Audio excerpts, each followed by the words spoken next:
Guys, आइए अब हम लोग फ्रिक्शन में एक नए टॉपिक्स के ऊपर में डिस्कस करते हैं। टॉपिक्स ये है कि एक्सेलरेशन ऑफ द ऑब्जेक्ट्स हमको निकालना है when it is sliding down on an inclined plane.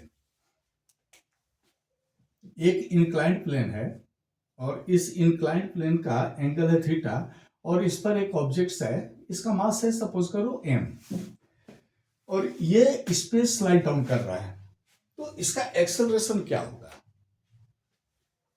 और स्लाइड डाउन क्यों करता है कोई ऑब्जेक्ट्स। यहां पर इसका भी आंसर आपको मिल जाएगा कि अगर कोई ऑब्जेक्ट्स इंक्लाइन पे रखते हैं तो किस कारण से स्लाइड डाउन होता है। ठीक है, तो अब यहां पर देखिए, इस ऑब्जेक्ट्स का मास अगर m है तो ये इस डायरेक्शन में mg होगा फिट। ये इस डायरेक्शन में इसको रिजॉल्व करेंगे तो mg cos थीटा, क्योंकि यहां पर एंगल होगा थीटा, और इस तरफ आ जाएगा mg sin theta.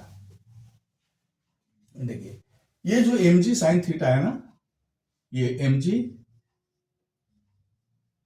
sin theta, ये mg sin थीटा इसको नीचे को लेके आ रहा है और इसी mg sin थीटा के चलते ये इंक्लाइन प्लेन पे नीचे आएगा।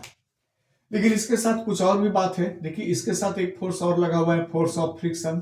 जब ये मूव कर रहा है तो काइनेटिक फ्रिक्शन लगा हुआ है और इसका नॉर्मल रिएक्शन जो है ना, इसका नॉर्मल रिएक्शन इस ओर काम कर रहा है, दैट इज n।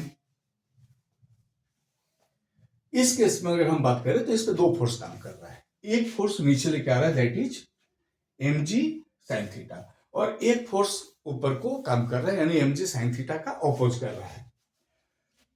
तो हमारे पास फॉर्मूला है, ये है F नेट फोर्स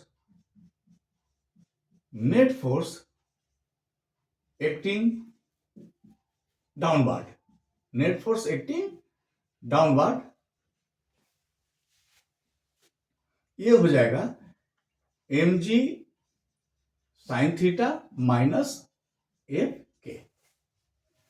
और एफ के जो होगा, एफ के, ये इसको हम लोग बात कर सकते हैं म्यू के इंटू एन, म्यू के इंटू एन, क्योंकि म्यू के इक्वल टू होता है ना एफ के बाई एन।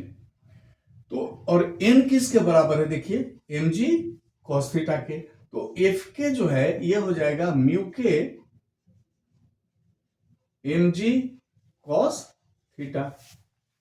तो नेट फोर्स जो है ना, ये हो गया ma, ये हम लोग अब लिख सकते हैं mg sin theta minus F के की जगह लिख सकते हैं हम लोग म्यू के mg cos थीटा। और अब यहां पे एम ए इक्वल टू आ जाएगा, m बाहर निकाल दीजिए तो g sin theta minus mu K g cos theta, mu K G cos theta, और m से m को कैंसिल कर दिया ना, तो a equal to g sin theta minus mu K G cos theta. ये हमारा आ गया, देखिए एक्सेलरेशन के लिए formula when object is sliding down on an inclined plane. तो डेरिवेशन अगर समझ में आ गया तो चैनल को लाइक कीजिए, सब्सक्राइब कीजिए, सपोर्ट कीजिए। Thank you.